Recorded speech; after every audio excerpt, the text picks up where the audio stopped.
everybody, I'm Peter, and I don't really need a reason to mess with the Empire. He's gonna wish he stayed in that well after spending a night with me. He's Mike. Hello. So for this episode, we have joining us Ken Burns enthusiast, Lord of the Rings lover, and sometimes songwriter Scott Goodrich of his band. He's in a band called Daydream, and he works at a place called Newstone Studios. Hey, Scott. Hello. Ken Burns enthusiast.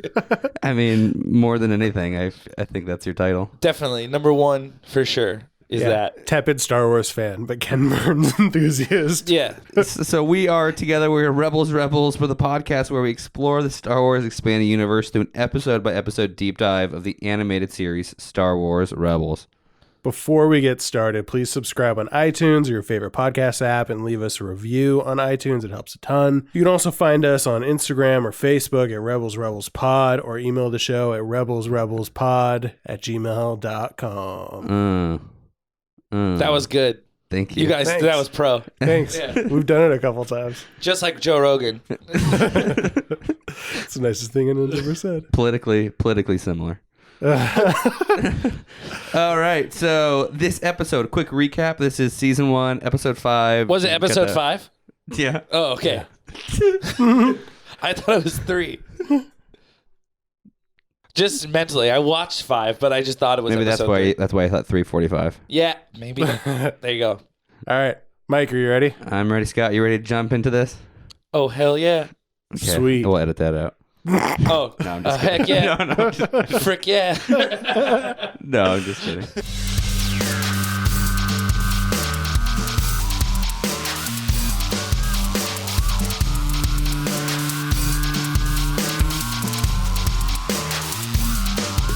All right, so season 1, episode 5, Breaking Ranks. The Rebels and Ezra are on an undercover mission into the Imperial Academy to steal a decoder. That's what this episode's about. So the first scene that we see, we're at the Imperial Academy on Lothal. And the very first thing we see are ATDPs. Stands for All-Terrain Defense Pod. So these are like the precursor to the chicken walkers that we see, the ATSTs. Mm-hmm. A demo model, if you will. Mm-hmm. Yeah. The demo is always better. Yeah. Yeah, and the design for the ATDP was developed from an early illustration by Joe Johnson in 1979. So this is concept art, comes directly from that.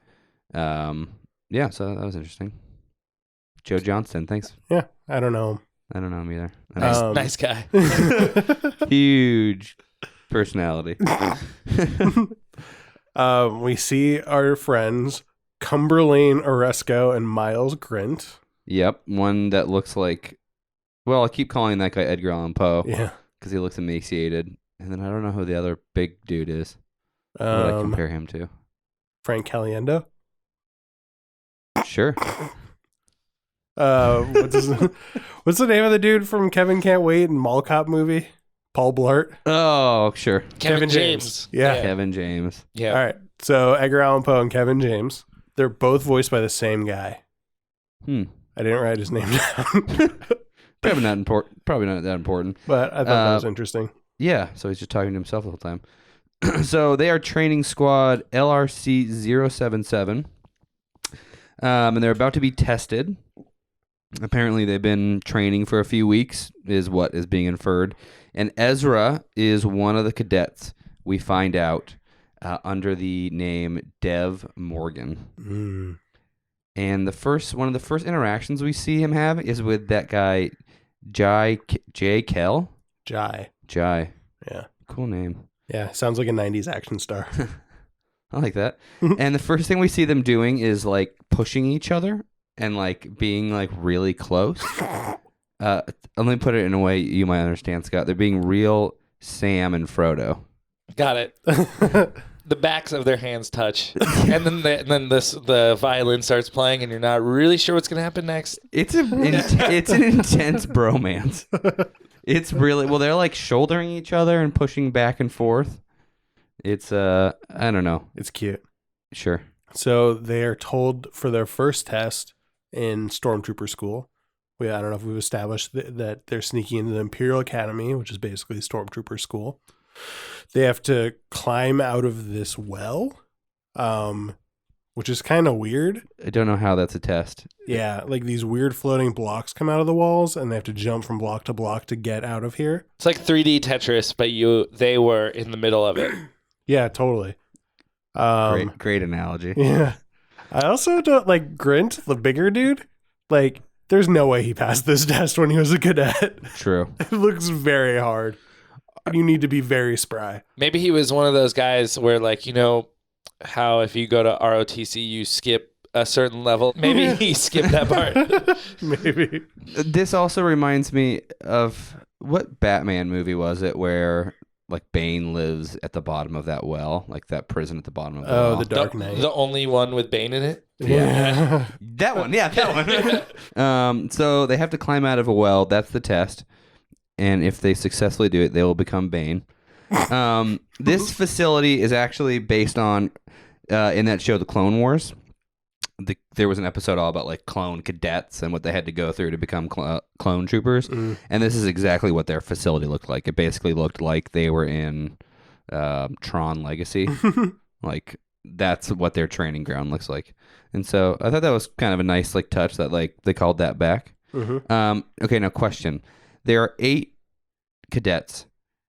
4 of them have nothing on their helmets, and then 4 of them have different colored markings on their helmets. In universe, why? Like, I understand they're doing that for us as TV viewers so we can differentiate between each person. Like, oh, Ezra is wearing the red one. But do they, like, let them decorate them, or are those, like, symbols of something? Maybe, I don't know. I don't think there is an explanation. I'm going to say since the Empire is racist, Sure. they're dividing them by race. Wow. I like that. That was deep. I like that, sure. So as they are taken to get their reward, they pass by Chopper, who's disguised in black paint, and Ezra gives him a signal, but it's, again, a really super stupid signal. He just flicks his pinky at him? Did you Throws him that? like a little shaka. He's like, Little baby shaka. he's like, hey. That's the signal for I passed the test. Yeah. Tell everyone. Yeah. Plus the droid was like, he was doing this kind of sneaky like little hand signal, and then droid was like, like, dude, don't blow my cover. It wasn't subtle. No. And then that's why Zara Leonis, one of the cadets, picks up on it, and he's on to Ezra. He knows something's up. And you found out who he's voiced by. Yeah, so this kid, Zara Leonis, he's voiced by Brighton James. I thought it was super familiar. It's not. I don't recognize him from this, but evidently he was the little kid with the huge curly like perm from Family Matters. Like the baby kid. I don't know what that is. I don't remember him. The Urkel show. I know what Family Matters is. Yeah. I don't know who that kid is. I'm going to pull up a picture. That was a deep character. If you saw him, you would be like, oh, that kid. I remember the dad was a cop, and then I remember The dad was the cop Urkel. from Die Hard. Oh, yeah. And in that show, only plays a dad. Also, that show gets really weird. There's an episode where Urkel builds, like, someone says to him, like, hey, man, can you ever be cool for once? And then he's gone for 3 weeks, and when he's come back, he's recreated himself into Stefan. Yeah. Oh, yeah, but he has a machine where he can, like, go and do it. And then the girl that he, like, loves, like, their daughter, like, loves Stefan. Yeah. But not Urkel. So he invented a machine to change himself. He also invented a time-traveling machine. Yeah. I like the Great message show. that sends to the youth of the 90s. Just change yourself. Yeah, just change yourself so people like you more. So here, this is the kid. Yeah. Let me see. Literally, I know exactly what you're talking about now. Okay. Right? You see, if you saw him, you'd be like, oh, that kid. Michael Jackson here. Got it. Yep. So that's basically the only thing he's done. Right. So second scene, back aboard their ship, the Ghost. We see Chopper sneak outside the hangar and signal to Sabine, right, that he has passed the test. So we go back to a shot. We're in orbit, and Kanan is worried that Ezra about Ezra being undercover, but like to be cool, he says, "I'm not worried about him. I'm worried about the op." Which I was wondering at how necessary it is to shorten operation to op. I don't Like know, super crush. If you want to look tough, like you know what's happening, you just shorten it. you have to shorten it. Yeah. The op. Yeah. I don't know. I just was. I mean, it was It's a chest. He's pumping his chest. Well, it worked. So, third scene, we get back to Imperial headquarters where Ezra sneaks off to go somewhere, we don't know where, and Leonis is following him. And Ezra breaks into Kallus's office and takes the decoder. Yep. So it occurred to me shortly before we started recording. The decoder is so they can find a shipment of kyber crystals. Yeah. But like how? Like how does that help them? Maybe it's like Tile, like where the decoder will tell them which ship has the crystals on it. Oh, like they'll receive a message and it will decode the message to tell them where. Oh, there you go. Yeah, the location. I thought it was like a location device. Oh, I thought that's what you were saying. Okay. Yeah, but maybe it will decode the message to tell them where the crystals are. That makes sense. Yeah, because later in the episode they say that there's like 3 ships and it's like he can find with the Force which one has the crystal in it. So then what was the decoder good for? Maybe it tells them where the 3 ships are. Got it. It's a trap. Okay, I think that sounds like a plausible explanation. So Leonis finds Ezra trying to steal the decoder, but instead of stopping him, he says he wants to help him. The reason being that his sister was in the Imperial Academy. She was the star cadet, which is a thing, I guess. Well, Kallus was. And she disappeared. The Imperials said that his sister ran away, but he doesn't believe it. What do you need that decoder for? My friends need it to stop an Imperial shipment. How'd you know about the sensors? From my sister, Dara. She was the star cadet in this place. She knew the entire Imperial complex backwards and forwards. What happened to her? Well, they told us she ran off, but I don't believe it. It's like Scientology. Yeah. It's literally like Scientology. That's weird. What happened? She's just gone. She's gone. Where'd she go? Away. I don't know. I mean, but it makes sense to me. My dad went out for cigarettes years ago. Still haven't seen him. So, I don't know. I'm just saying. It's not that far-fetched, guys. He'll be back. What? She's just gone. Why are you laughing about this? All right. So, his history. I don't know why you guys think that's funny. His history. So that kid, Leonis, his history has been expanded in books. So after this episode came out, Jason Fry, who I've not read his stuff. J Fry. JF. Jeff. Yeah. What was just Jeff for short? What's the book called that he wrote? Game of Thrones. Those are good books. What is it? It's like Edge of the Galaxy. There it is. It's like part of the series. There's like a bunch of different books in the Edge of the Galaxy series, and there's one focused on Zer Leonis. Yeah. So we find out that if Ezra would have left the room with the decoder, a sensor would have gone off, and the whole ship would have gone on lockdown. So Leonis, like, stopping him was a good thing, right? Yep. So they decided to create a plan to get the decoder out a different way, come back another time. What were you doing breaking into Kallus's office? That's a great way to get shot. Long story, but I need that decoder. And I could use a partner who knows his way around. What's in it for me? Do you really need a reason to mess with the Empire? No, I don't. Good. We have to finish in the top 3 tomorrow if we're gonna get back inside Imperial HQ. Then let's do it. I'm Zer, by the way, Zer Leonis. And you're Dev, right? Yeah. Yeah, that's me. So we switch over to nighttime. Yep.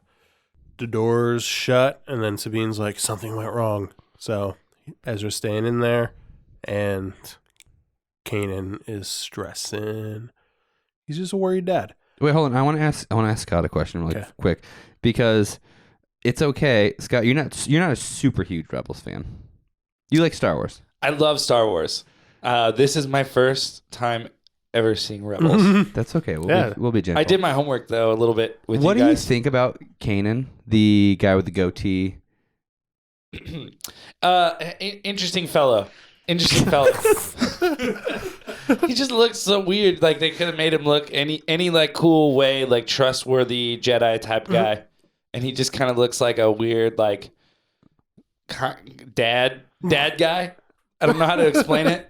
I'm just curious because I'm wondering how you feel about his goatee. If that hurts or adds to his character or takes Mike's away. thinking about doing a goatee, so he's feeling out the room. He looks like the type of guy that watches diners, drive-ins, and dives. And if somebody makes fun of Guy Fieri, he's like, he's a good guy. He seems like a good guy.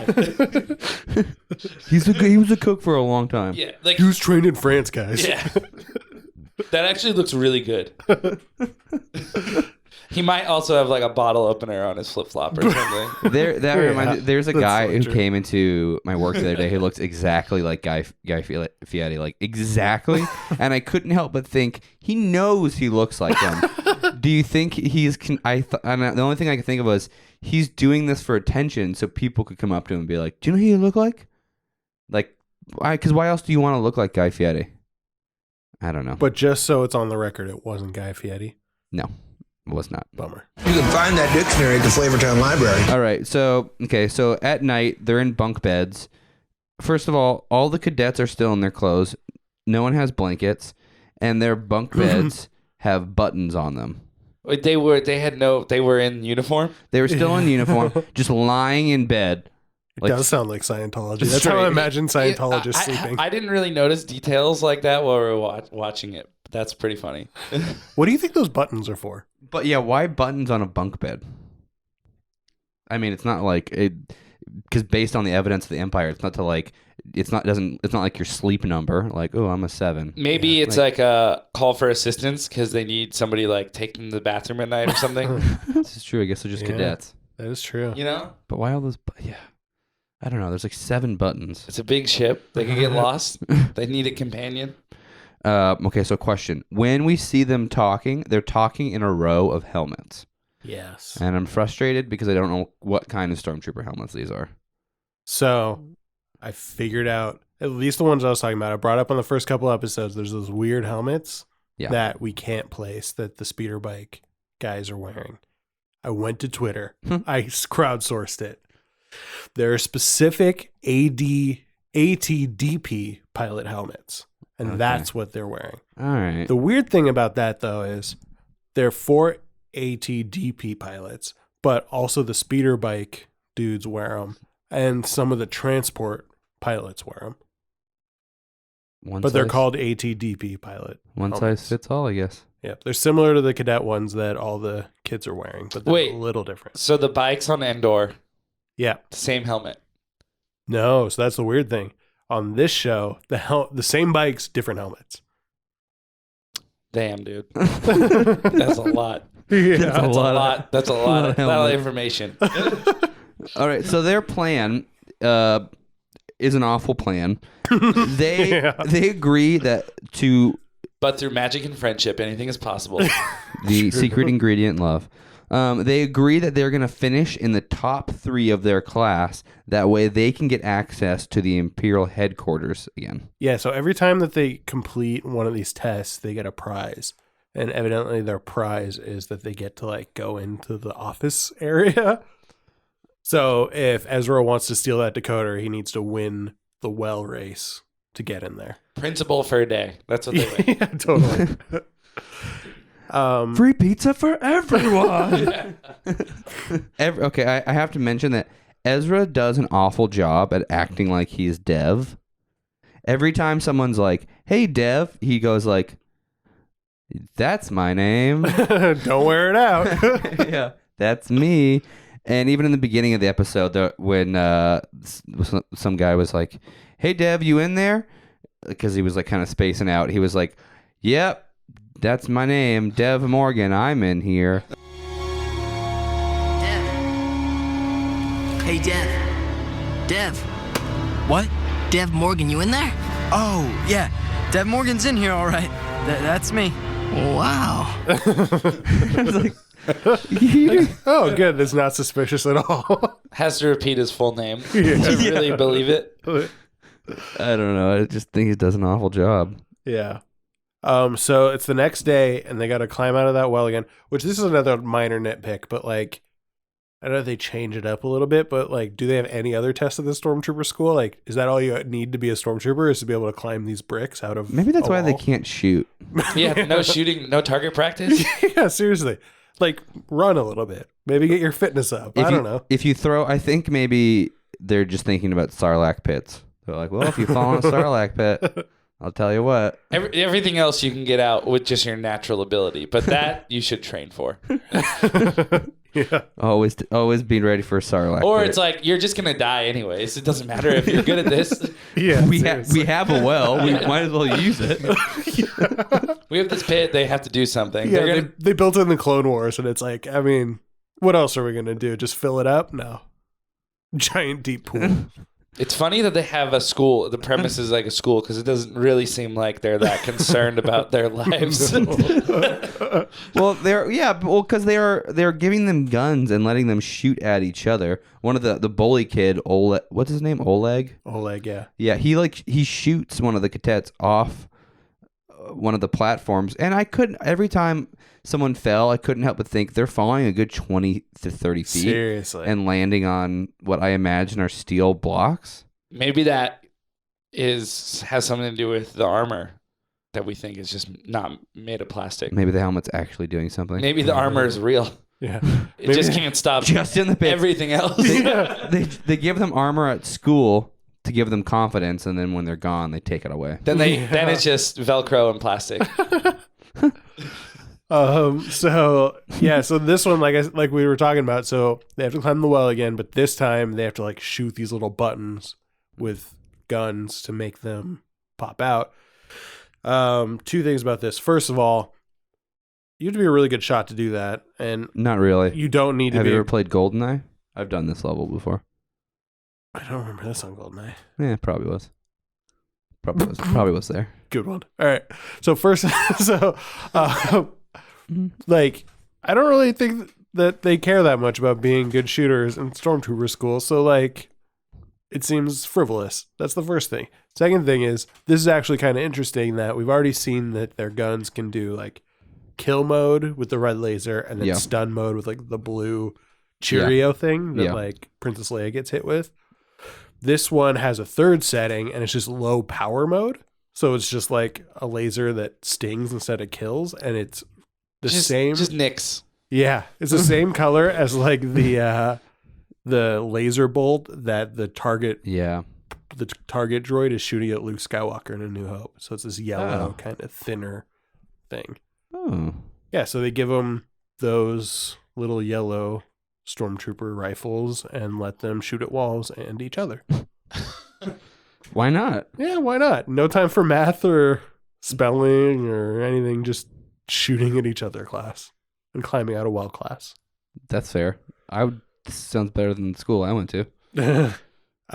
So they need to get up into the top 3, and in order to do that, Ezra needs to betray his BFF Jai in order for Zare to make it. So he pushes Samwise, putting it in language you can understand, off the platform and into the bottom of the well. Yep. And he's applauded for the Edgar Allan Poe says that he did a great job because in war there are no friendships. Cadets, follow Morgan's example. There is no friendship in war. The only thing that matters is victory. Victory at any cost. Which I kind of feel like... Seems like the opposite lesson you should be learning about war. I feel like to get through war, you would want camaraderie, but, to each their own. Just to get You out need of to learn to kill. That's what they teach them to kill. Just to get out of the well. You gotta, figure out what that feels like.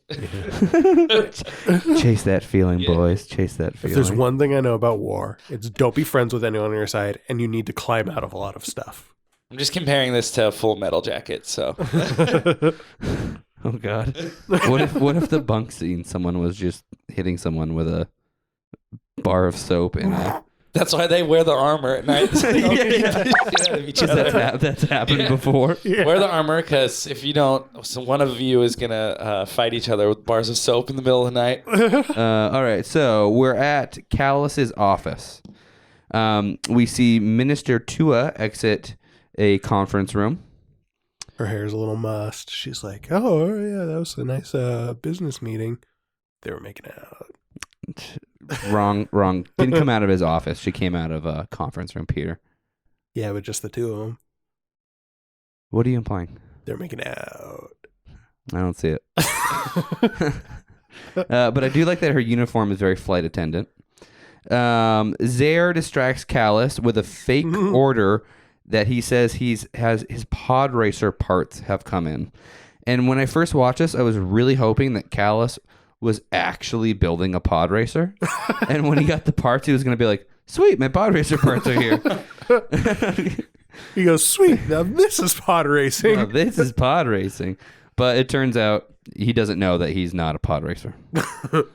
So, but the plan works anyways, because Ezra is able to sneak in through the office, into the ventilation shafts, which I'm going to say this is his third time using a ventilation shaft in 4 episodes.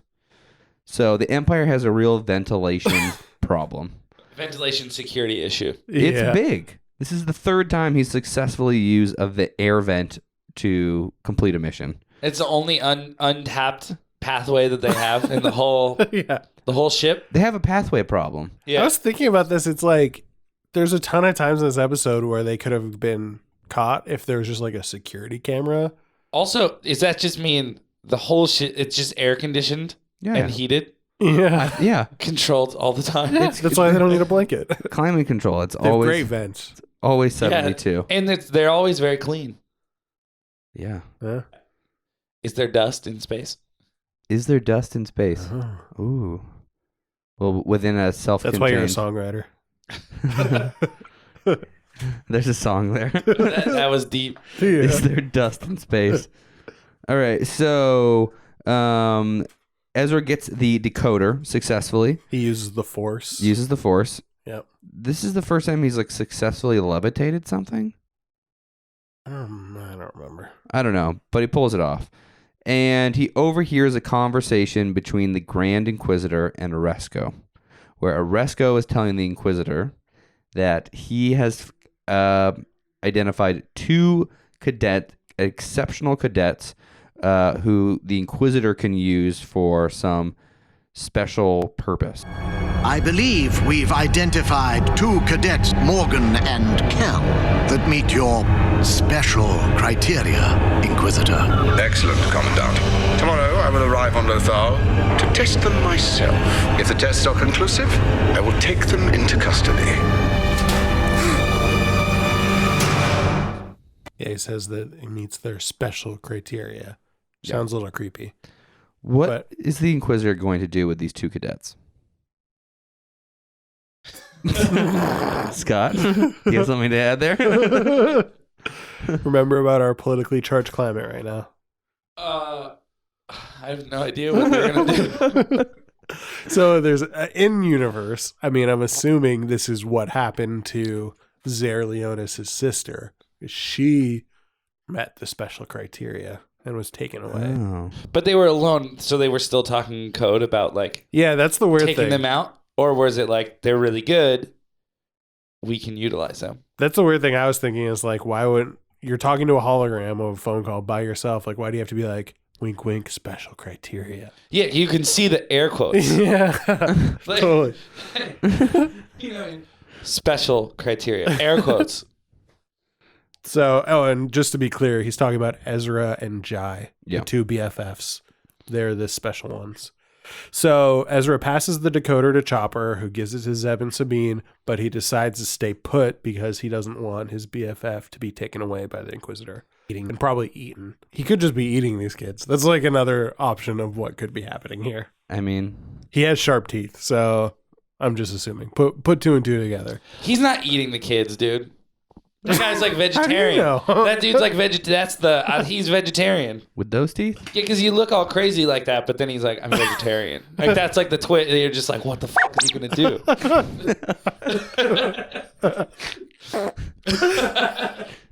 All right, so Kanan and Hera. Really shredding that romaine with those teeth. I mean, I guess it is that useful. joke out.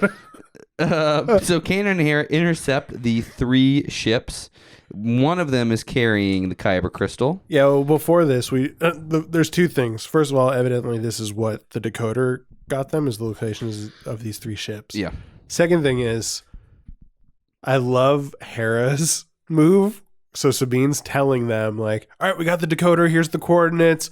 Also, Ezra's not with us. And Kanan's like, what do you mean? And then Ezra, then she just pumps it to hyperspace. Like Light speeds before he can say no. That's a jerk move. Like, can you imagine if someone was like, your wife is in the hospital, and then all of a sudden the phone cuts out and you can't talk to him anymore? Like, how do you focus on anything?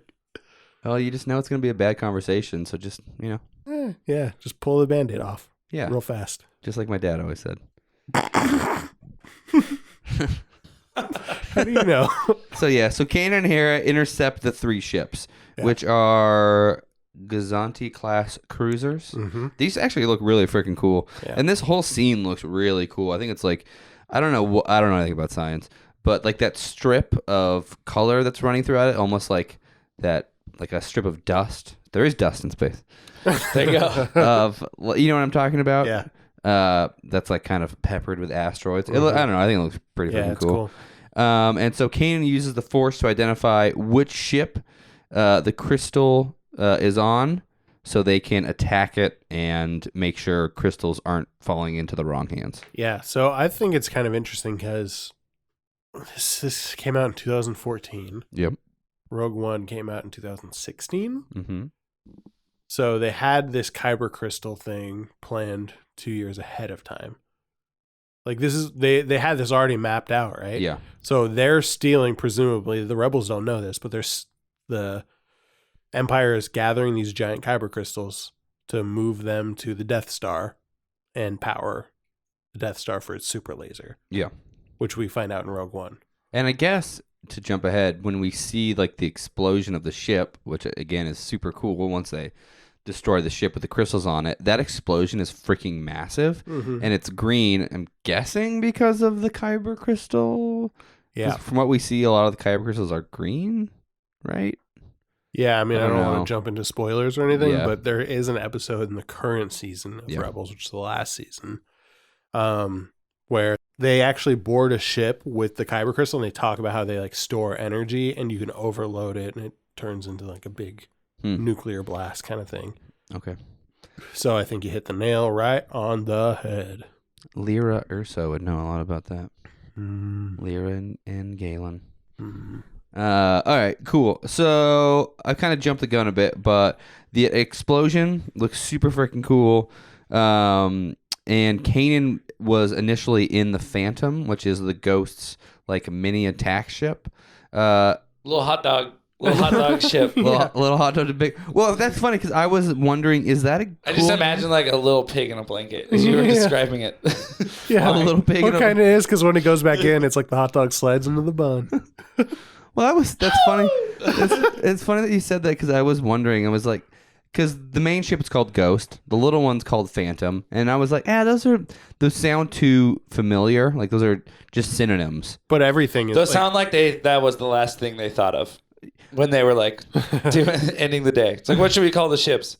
We'll figure that out later. That'll be last. I like that they have a theme. It's like they planned like a theme meeting. Like, okay, because they call themselves the Spectres too. Yeah. So it's like, okay, our team will be the Spectres because our ship's called the Ghost, obviously, because it hides its signature. So it's like a ghost, but we have a small one. It's like a Phantom. I just wish it would have been called something else, like Little Nugget. Or like, I don't know. Yeah, what were some of their other options? Like, it was probably like when you make songs and you have like joke names and then you have to really name them and you're like, whatever like the first line of the chorus is, like Lost. Yeah. Really it was called like My Dad's Gone or something like that. I want to see like their whiteboard with names crossed off where they were like, okay, we'll name the ship the Big Doggy and the little ship is the little doggy, and we're the puppies. I think we could brainstorm some other good ones. I'm just gonna leave that. Hit us up open. on Twitter. Let us know what the other options are. Just gonna leave that space open, just to Woo! digest that name. All right, so the Phantom docks. Wink. And The hot dog goes into the bun. and they take off, and then we cut back to the scene of Sabine and Zeb are back at the HQ, like helping Ezra and his mates escape, right? Well, so first they're back in their bunk beds again. Oh yeah. And remember, Ezra betrayed his BFF Jai. So they wake him up in the middle of the night and they're like, beat him with soap. well, it kind of looks like as they like cover his mouth and they're like, be quiet. And I was like, oh my God, what's about to happen? Yeah, that was intense. But then he's just like, we just got to talk to you. So they get out of bed and they tell Jai that the Inquisitor wants to come and eat him. And so he's like, no, you're trying to trick me. And then they convince him because Zare says something about his sister, and it's like, come on, get over it. I get it. Your sister disappeared, whatever. Yeah, and then I was really jumping the gun there. And then the next day they complete the trials, but Ezra has to like sacrifice himself so he doesn't end up in the top 3, right? And well, he wants to get in the top 3, but yeah, get his friends in the top 3 so he can save them. Yeah. They end up getting the reward of being to help pilot the ATDP. Yeah, the prize today is that. Yep. Okay. So next day we're in this thing, or no, the same day. Yeah. So they are in the ATDP, and they steal the pilot's gun, and they don't kill him. They just stun him, as well as stunning the bully who's in the ship with him. Uh-huh. So good for them. Yep. They're learning. They didn't kill anyone. Yeah, right. They said it right. Yeah. They learned something. And they hit the target. Yeah, that should have given him up right there. Like, wait, did he just shoot what he meant to shoot? Give him. So in the meantime, Chopper is putting grenades around the place. And while they're hijacking the ATDP, another one blows up and they realize they're under attack. Yep. So they're under attack. Is this where Sabine and Zeb come in? Not yet. I mean, there's some more hijinks, but basically, yeah. Yeah. There's some more hijinks. The ATD, we need a better name for this thing. The walker that the students are in. We should call it dupe. We should give it a name. ATDP. What's a better name for that? Anthony Doppelganger. The Anthony Doppelganger that they're in right now. I don't know how much easier that is for me to say. The Bourdain. The Adup that they're in gets shot down, and the students tumble out, and the door gets jammed up, and then there's some stormtroopers kind of cornering them, and then that's when Sabine and Zeb come and start shooting people. And I need to talk about Sabine jumping off like a freight, and she like kicks one stormtrooper, and then she legitimately executes another stormtrooper. And I took a screenshot of this because I want to show you how intense this murder was. And okay, this is gonna get kind of deep, but this looks almost exactly like the Saigon execution. I was literally gonna say that. It looks exactly the same, just reversed. Yeah, so it's pretty much the Saigon execution picture. Send that to me. I'm going to put it in the show notes. It is so intense. She shoots him. If you don't see the show notes, there's this little spot where their neck is exposed. And she holds the gun right up to his neck and shoots this dude in the face. Seriously. That's an execution. And look how cool and calm and collected she is. She just does not give a crap. She's like a Black Widow. So that's maybe the most brutal thing I've ever seen in Star Wars. No blood, though. No blood, because lasers cauterize. Yep. So he lived. Yeah. So he's cool. Went through and then closed right up. So he's probably fine. So they successfully escape after several successful executions. But Zaire decides to stay because he needs to find out what happened to his sister. Yep. Um, And I like how it's like, okay, he's like, okay, give me that blaster, and they're escaping on this like Luke Skywalker style land speeder thing. And he's like taking pot shots at him, like not trying to hit him, but that's still super dangerous. Like, could you imagine if I was like, all right, like just run away, I'm gonna trick these people, and I just start shooting a gun in your general direction? He's got to look like he tried, though. Yeah. You know. He could have like just been like pretend he was hurt or something. He doesn't have to start shooting a gun at his friend. You have to make it look convincing. You got to shoot. Sometimes you got to shoot a friend. Yeah. Yep. All right. So back at Imperial HQ, Zaire is being questioned by the Inquisitor. This one, I know. This is the Padawan I encountered on Stygian Prime. That is Morgan. The other was Kell. Cadet Zaire Leonis here came very close to stopping the escape. He was part of the traitor's squad and knew them well. Or thought so. How admirable. Well, Leonis, let's take a walk, shall we? I want to know everything about your former friends. He's licking his lips because he looks delicious and he just wants a snack. It's weird. But the Inquisitor wants to know more about Ezra, who when he sees a picture of Dev Morgan, he goes, "No, that's the Padawan I encountered. Yeah. You guys fudged it." So now Zaire is in with the Inquisitor and may be able to, we'll see if he pops up again. Yeah. So back on Lothal, the crew says they will hide Jai and his mother. So that's cool. Good story. Good story ending for him. And Ezra tells... Yeah, go into hiding from the military. Good story. Happy ending for all. Well, he's not part of the... he's going to be in witness protection. That's fine. It's a great way to go. Yeah. Ezra tells Kanan he missed them. And he said he forgot what it was like to be on my own. So how was it, kid? Forgot what it was like to be on my own. You miss it? No grumpy robots, no smelly Lasats. It's good to be back. Huh. At ease, Cadet. Sir, yes, sir. Oh, I know. So that is the end of the episode. Overall impressions, feelings, thoughts, hopes, dreams about this, Peter. Something we do, Scott, is we're going to put you on the spot. You're going to have to come up with your own rating system. Okay. So this is how it works. We'll give you an example of each of them. So I'll start us off, and we do a scale of the worst thing in Star Wars to the best thing in Star Wars, and it's completely subjective. It's up to you. So mine goes like this: the worst thing is C-3PO was created by Anakin.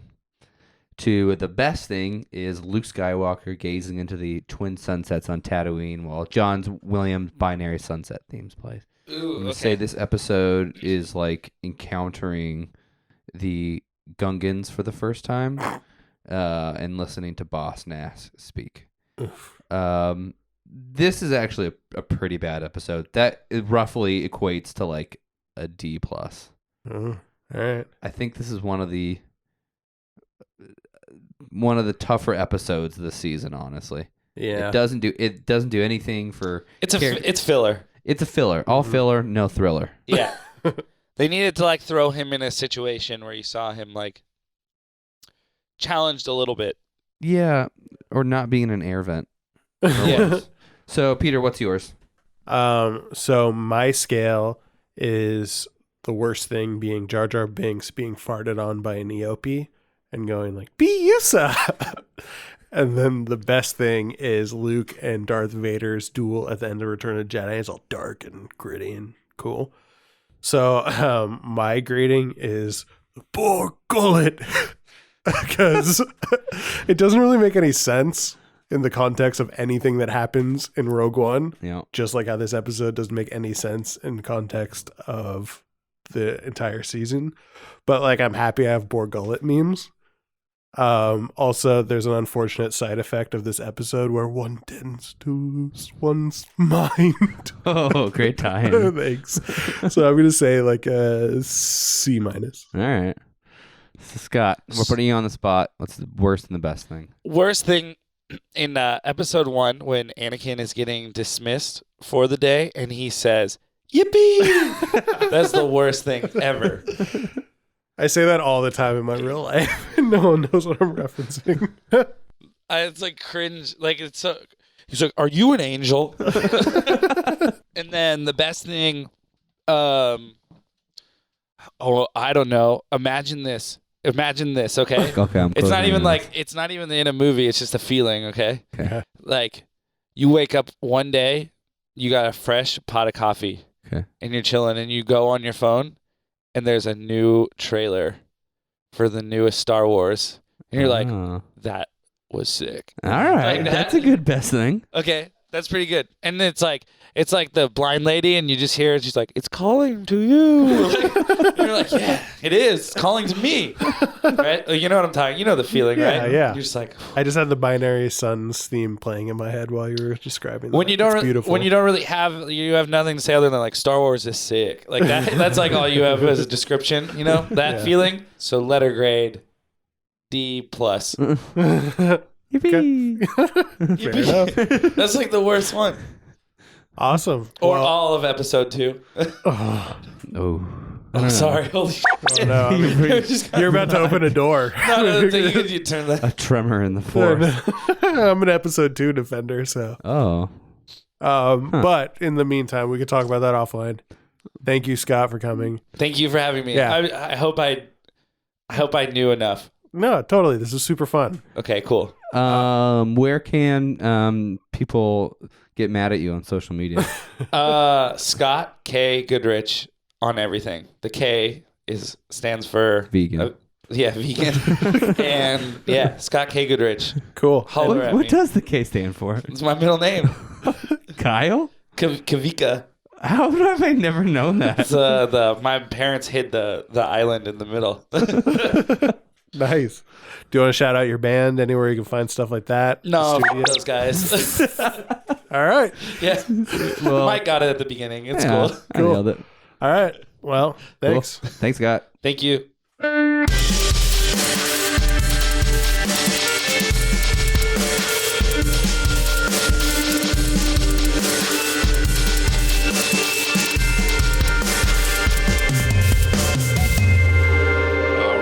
Peter, it's that time. What time is it? It's like 5:10.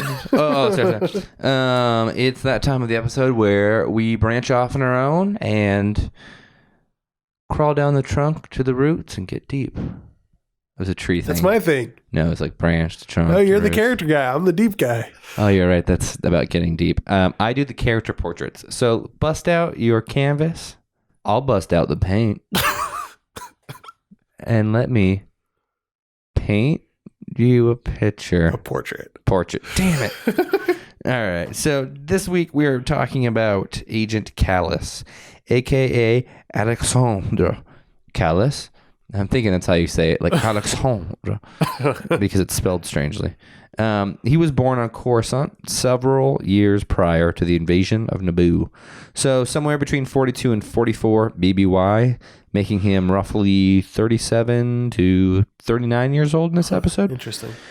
So he attended the Royal Imperial Academy on Coruscant. Not a big surprise. The main campus of the new regime's military training program.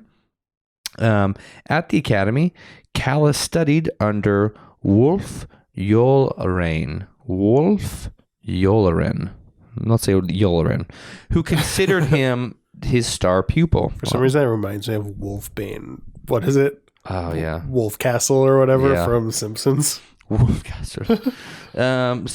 Yularen first appeared in A New Hope, where he can be seen silently seated in the meeting of high-ranking Imperial personnel aboard the first Death Star.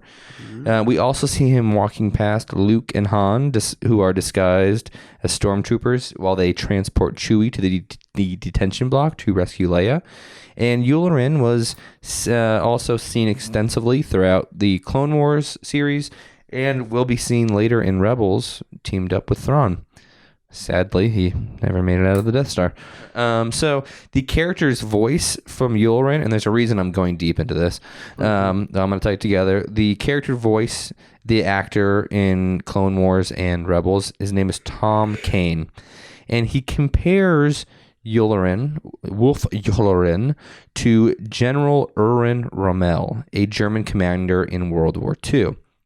This is important because there's a senior British officer named Lieutenant General Montgomery who respected the German commander, Rommel, and said that even though Rommel wore the Nazi uniform, he wasn't a Nazi. And Thomas Kane believed similarly that Wolf Yularen, like Rommel, was a strict military officer that was simply following orders when the Republic transitioned into the Empire, but never really believed in the cause. So take it for what you will. Plus, this guy is just a voice actor, so I mean, what does he know? What does he know? But perhaps, if this is true, some of this rubbed off on Kallus. Okay. I mean, Kallus did commit genocide, though. Yeah, there's no coming back from that. So Kallus, early on in his life, befriended a guy named Yovin, who soon became a informal mentor to the young Coruscanti. And he's also a type of fruit. Yeah, Yovan, not Yogin. And the two completed their course study together, with Kallus graduating at the head of his class. He later joined the Imperial Security Bureau with the codename ISB 021, where he became a high-ranking officer. He also took place in, like you mentioned, the cleansing of the planet Lasan, which that's a euphemism for genocide. He gave the order to use that T7 ion disruptor, which killed so many, and that's where he got that J19 bow rifle. So directly after this episode, there was a little short in the Star Wars Rebels magazine where Agent Kallus was tasked with arresting that same friend and mentor, Yovin, who started using his status as an Imperial lieutenant to ensure his own wealth. So kind of a corrupt guy. And so the details are, not important, but basically, and this is directly after this episode, after breaking ranks. Interesting. And then Kallus goes, he arrests him, and ultimately brings him back to jail. So it was a little, I don't know, this kind of interesting. Melancholy. Yeah, a pretty sad little comic. But that is a lot. That's basically what we have in canon for Kallus, and where he comes from. He develops. Any word on his sideburns? Where do those come from? Those just come from the heart. So that's just a short look at Agent Kallus. Perfect. Thanks, Mike. Yeah, of course.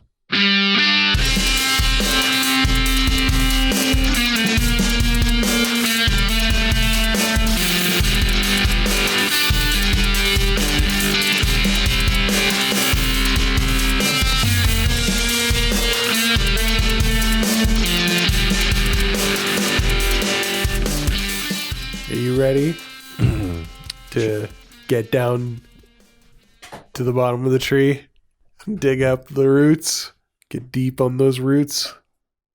What? Because it's deep dive time. Oh, got it. You did what I did. Got it. Oh, yeah. So we're doing a deep dive today on the Imperial military. So at the end of the Clone Wars, Sheev Palpatine, barely know her. Sheev Palpatine consolidated all Republic military schools into one far-reaching Imperial Academy system. So since clone troopers age rapidly, he knew that the military needed to be transitioned from clones to birth-born humans, which is a term that I just learned. Even though a galaxy-wide security force was needed to control the new expansive empire, acceptance into the academy was quite difficult, which makes me wonder how Ezra got in so easily, but whatever. Very few non-human species were allowed to join the Imperial ranks. I can think of basically Thrawn, and that's it. And the Inquisitor, I guess. Oh, yeah, I guess. But I don't know if he works outside of the military system, maybe. Well, he has an Imperial badge on his arm. Oh, okay, yeah, so you're right. So, yeah, so the Inquisitor is Thrawn, but I don't know. If I'm forgetting anyone, hit us up on Twitter. But very few non-humans were allowed in. And if you come from one of the former Separatist worlds, there were very limited spots left. So to fill their ranks, the Empire made special appeals to Outer Rim worlds through acts like the Imperial Registration Program, which we will dive into later, and special propaganda. Poor and desperate citizens of the Outer Rim were enticed by the idea that the Empire provided them an opportunity to take control of their deteriorating circumstances and offered them security in a violent and dangerous frontier. Wow. So basically, yeah, I mean, basically they offered their most desperate and poor and scared citizens the idea that they can get a job and get paid and be safe if they join the military. So as you can imagine, though, the sudden appearance of a unified military force across the galaxy was shocking to many worlds. Also, they kind of made galaxy-wide laws that all these planets now had to come under. So Grand Moff Wilhuff Tarkin wrote the Tarkin Doctrine. Here's an excerpt from it. It's also called Mein Kampf. It may appear to some that the enactment of universal laws and widespread deployment of a heavily... Stop. Do the Wilhuff voice. I'm not good at his voice. It may appear to some that the enactment of universal laws... Stop. Give that to me. Okay. Okay. It may appear to some that the enactment of universal laws and the widespread deployment of a heavily armored military are steps towards galactic domination. But these actions are taken merely to protect us from those who would invade, enslave, exploit, or foment political dissent, and to punish accordingly any who engage in such acts. Look out for our new military, not as trespassers or interlopers, but as gatekeepers here to shore up the Emperor's vision of a pacified and prosperous galaxy. That's where those acting classes went, Mom. Nice. So some of the hierarchy, I thought this was kind of interesting. So obviously Palpatine had unlimited power over the military, with Vader second in command, given the authority to speak on behalf of the Emperor.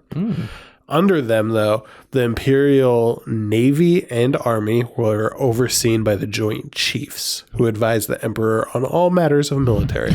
So the scene where Vader chokes Admiral Mahdi in A New Hope takes place in the middle of a Joint Chiefs meeting. Yeah. So that circle of people. That's where our boy Wolf Yularen is. Yep, totally.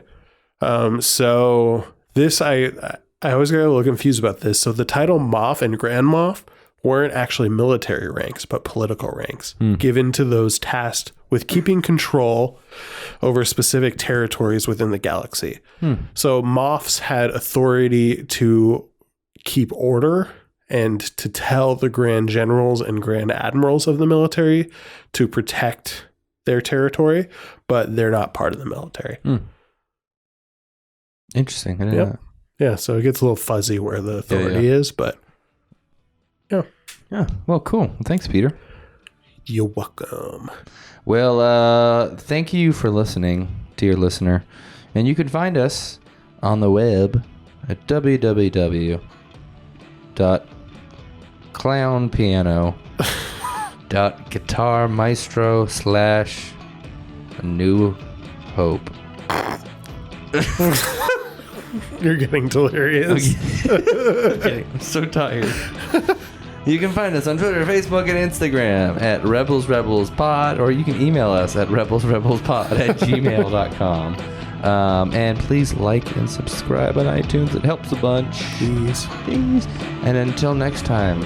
Now that's what I call podcasting. Be brave out there. And don't look back. Don't look back. Later, skaters. Bye.